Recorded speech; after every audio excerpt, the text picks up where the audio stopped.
This is TVB Pearl.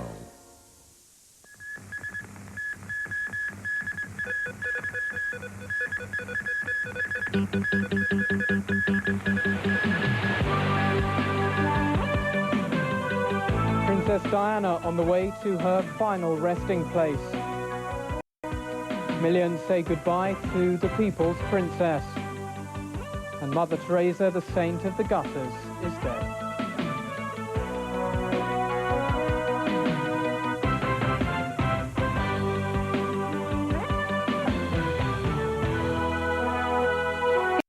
The funeral of Diana, the Princess of Wales, has just taken place in London. Over 1 million people lined the streets to pay their last respects as the procession made its way through the capital. Claire Pankert reports. Princess Diana left Kensington Palace for the last time in a coffin draped in the royal standard and placed atop of a gun carriage. It was pulled by 6 horses ridden by the soldiers of the Royal Horse Artillery and flanked by 10 Welsh guards, flown to London from patrol duties in Northern Ireland. As the funeral procession came into view of the public, many cried out in anguish that the self-styled Queen of Hearts was dead.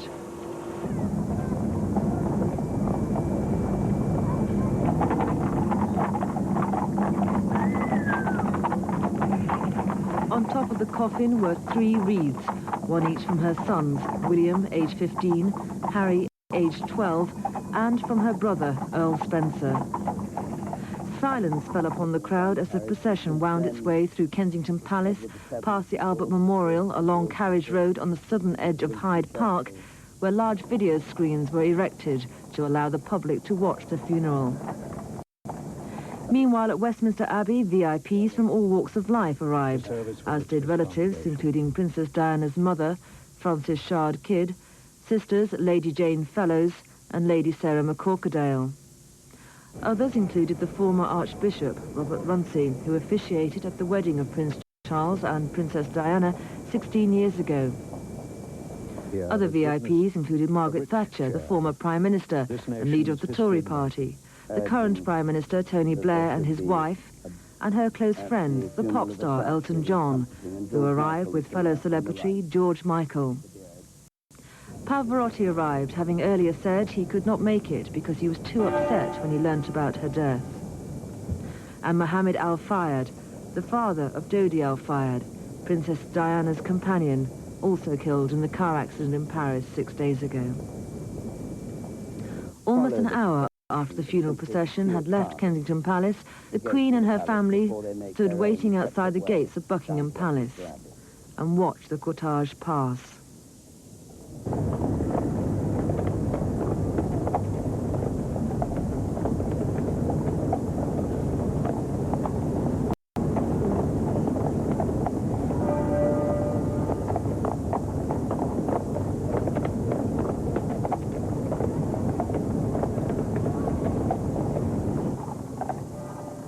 At St. James's Palace was her former husband, Prince Charles, her 2 sons, William and Harry, and her brother, Earl Spencer. They joined the procession halfway down the Mall. It was at the Chapel Royal in St. James's Palace that Princess Diana's body has lain since last Sunday, when her ex-husband brought her body back. Around 500 representatives of the various charities that the princess supported also joined the procession, some in wheelchairs. As the Queen and her family left Buckingham Palace by car for the Abbey, in a break from protocol, the red and gold royal standard was lowered and replaced by a Union Jack at half-mast. The procession headed down the Mall and into Westminster Abbey, from which a bell sounded, once a minute, as the coffin approached. 8 pallbearers lifted the coffin to the strains of God Save the Queen. The Dean of Westminster, the Very Reverend Wesley Carr, opened the service. Although a princess, she was someone. He said brief prayers and called for the remembrance of Diana, her life and her enjoyment of it. Her sister, Lady McCorquodale, read a poem in homage to her sister. Time is eternity. By the silent And then Diana's other sister, Lady Jane Fellows, gave a reading which began with the words, Time is too slow for those who wait, too swift for those who fear. Elton John sang a specially rewritten version of A Candle in the Wind, which was a song he originally wrote for Marilyn Monroe. Goodbye, England's rose. May you ever grow in our hearts. You are the grace that placed itself where lives were torn apart. You called out to our country, and you whispered to those in pain. Now you belong to heaven. Claire Penketh, TVB News. And there was a final touching tribute as Diana's coffin was driven away to be buried at the Spencer family estate in Northamptonshire.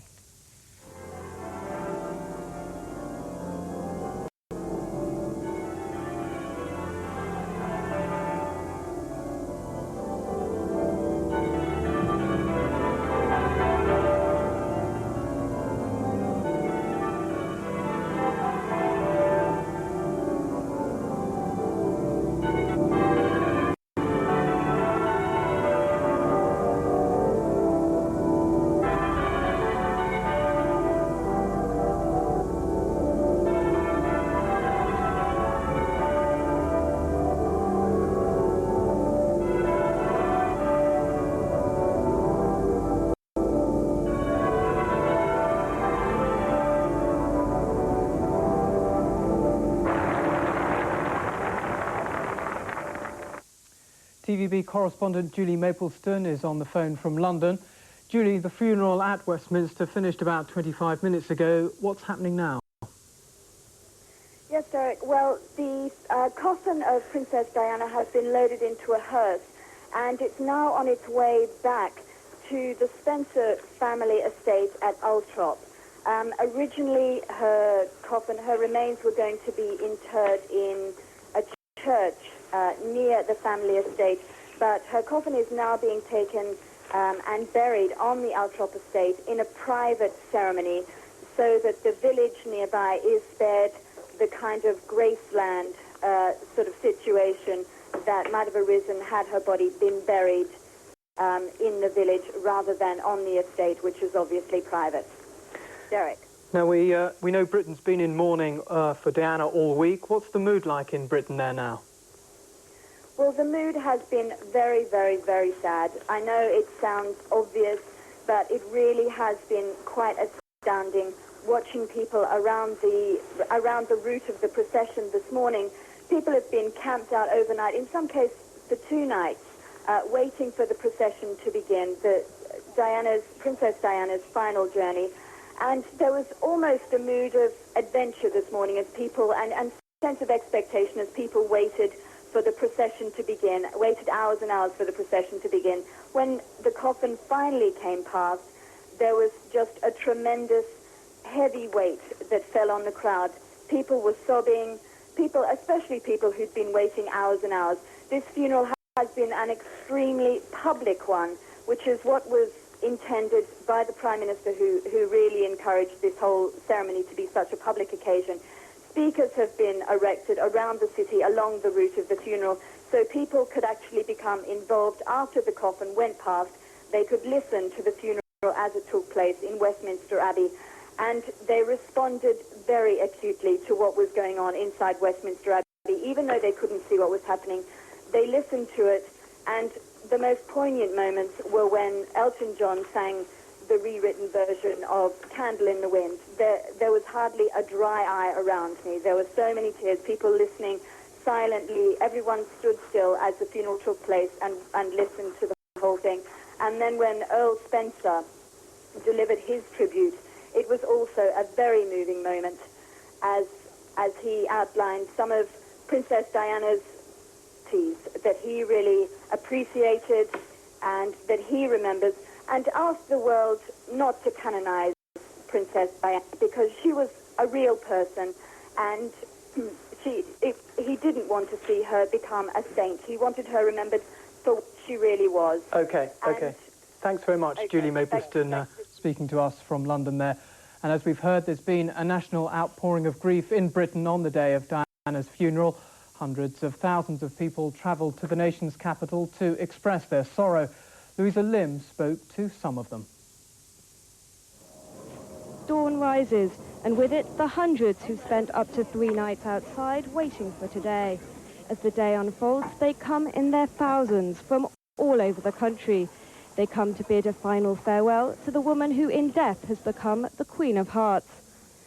The mood is sombre as people reflect on what the princess meant to them. I didn't really think much, I didn't have an opinion when she was alive, but now she's dead and all of the nice things that she did have all come out. It's quite touching. They bring flowers and messages of hope for her sons that they might carry forward her legacy. I hope you follow in your mum's footsteps. She was lovely. And grief is slowly sinking in. It's really sad. That's all you think of, and the minute you get up, you think about, you can't believe it. I still can't believe it. I tell my husband, I said, I got to come. I sit down, watch TV, cry every day, so that I want to see even her probably what's coming. Shared sorrow is having a unifying effect on a nation in mourning. So that in the crowds you get to know a lot of people. We've come from London, we've never met these people before. They're from Scotland, and we suddenly get to know them. Yeah.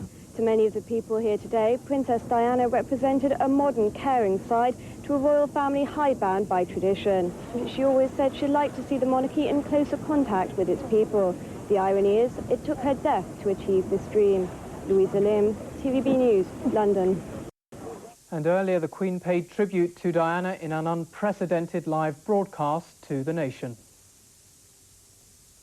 The royals have been criticised for appearing aloof from the grieving masses, but that criticism was partly diffused by 2 royal walkabouts. The Queen and Prince Philip stopped and spoke to mourners outside the gates of Buckingham Palace. Mum, take care of the boys. Take care of the boys, Mum.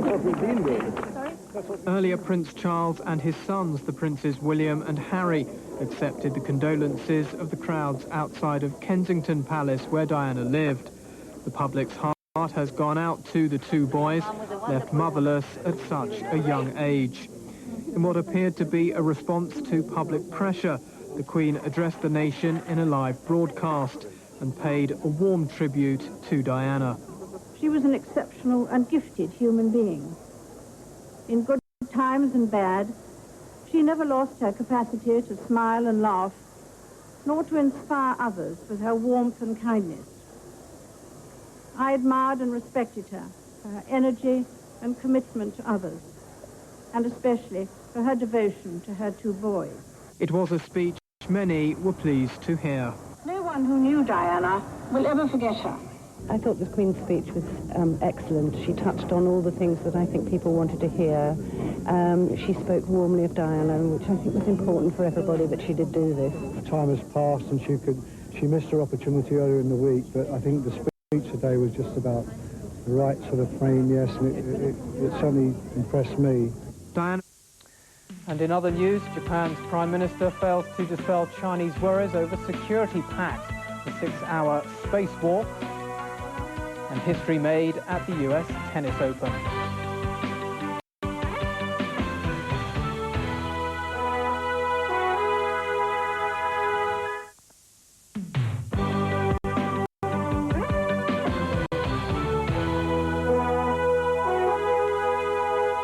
Welcome back. World leaders are today praising the life and achievements of Mother Teresa, who died yesterday of heart failure at the age of 87.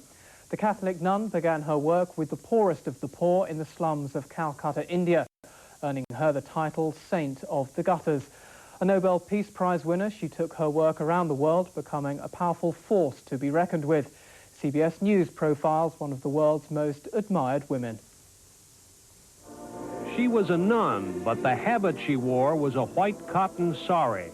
Her parish was the whole world, and her parishioners all those in trouble, sorrow, sickness, or need.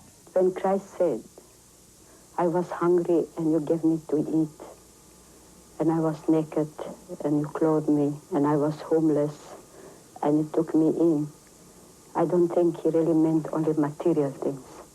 She was a beautiful girl born to Albanian parents. She moved to Calcutta at age 18, took her vows as a Roman Catholic nun, and took the name Teresa. Almost 50 years ago, she founded the Missionaries of Charity and adopted the poor and helpless in India and everywhere. She lived her whole life among them. The poor do not need our sympathy and our pity. The poor need our love and compassion. Eventually, as her mission spread from Belfast to Beirut, from the South Pacific to the mean streets of America, they began calling her Mother Teresa. Mother Teresa to receive the diploma and the gold medal. They gave her the Nobel Peace Prize in 1979 for what the Nobel Committee called her unstinting work among the poor and wretched of the earth. She said she was unworthy. But a few years later, there she was in the middle of the war in Lebanon, getting the children out. She always bridled when people called what she was doing social work. With a plate of rice, I can feed the hungry, but it's not so easy to give a plate of rice to a person who is unwanted, unloved, uncared. We have to give a little more than that. What do you give? Heart, love. Today, there are more than 3,000 nuns in over 100 countries doing her work, or as she'd say, God's work. Mother Teresa is gone now, but in a manner of speaking, we'll be seeing her well into eternity. Richard Threlkeld, CBS News, New York. Japan's Prime Minister says he's failed to dispel Chinese worries about a closer Japan-US security alliance. He also says the dispute over the Diaoyu Islands should not be allowed to damage relations with China. Ryutaro Hashimoto was speaking in Beijing as he wound up his visit to the Chinese capital. Ray Rudowski has more. The Japanese Prime Minister spoke to journalists during his landmark visit to China, which included talks with President Jiang Zemin and Premier Li Peng.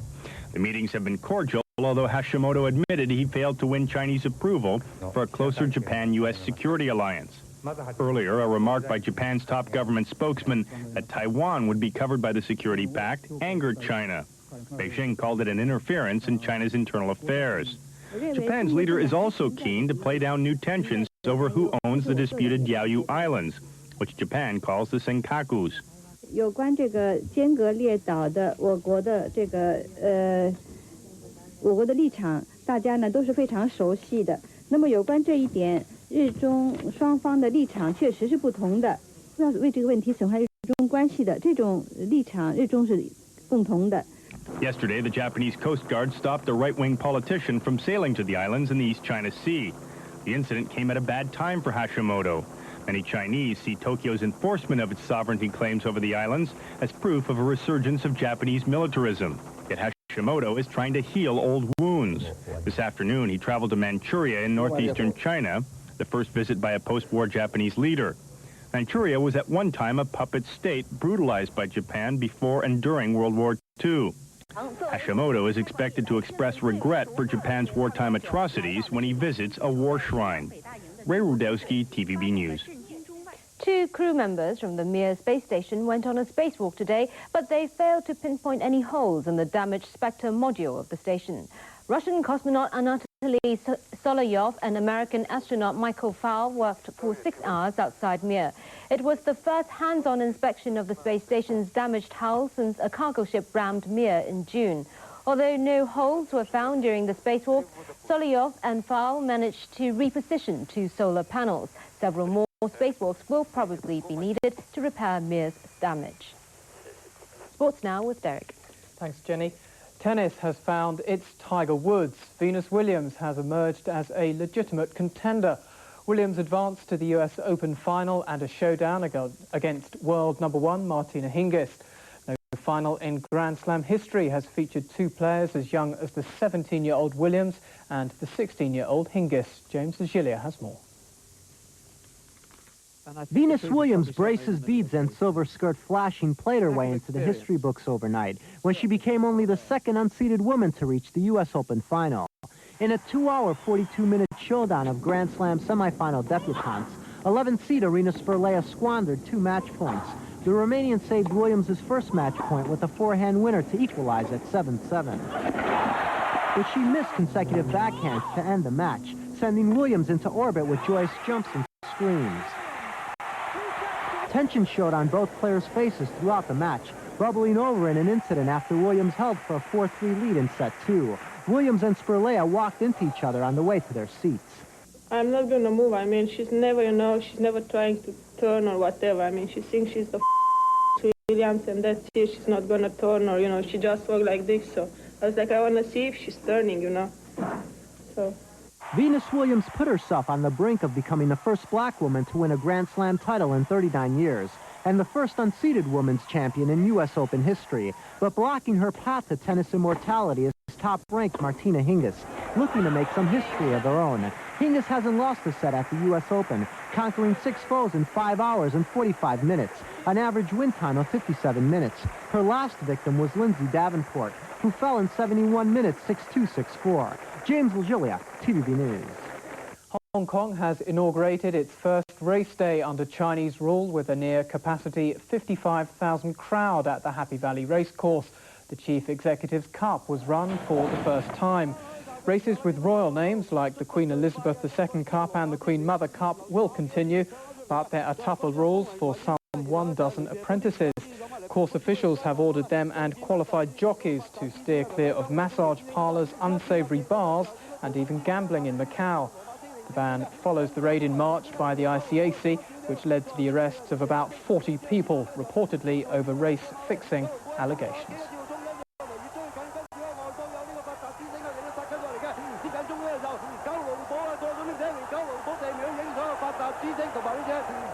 And that's the main news. Good evening. Good night.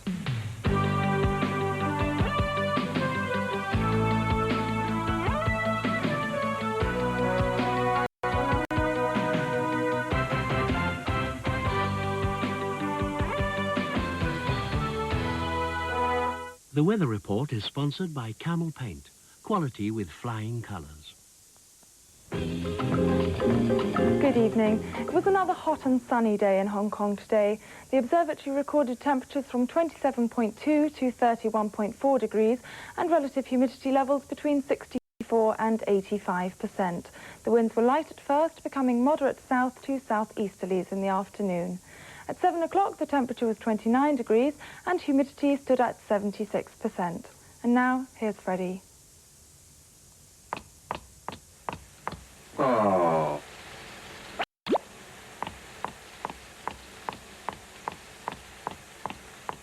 Tonight should remain fine, but it is expected to become cloudy with rain tomorrow. The maximum temperature will be around 30 degrees and the winds will be light to moderate southerlies. The outlook for Monday indicates a rainy day. Today's air quality was moderate with ratings from 70 to 78. Tomorrow's should be lower.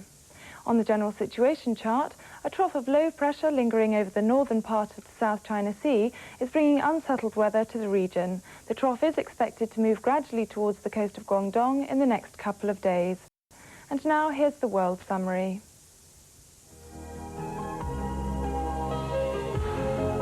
It's fine in Beijing and Shanghai, cloudy in Seoul, raining in Tokyo and showery in Taipei.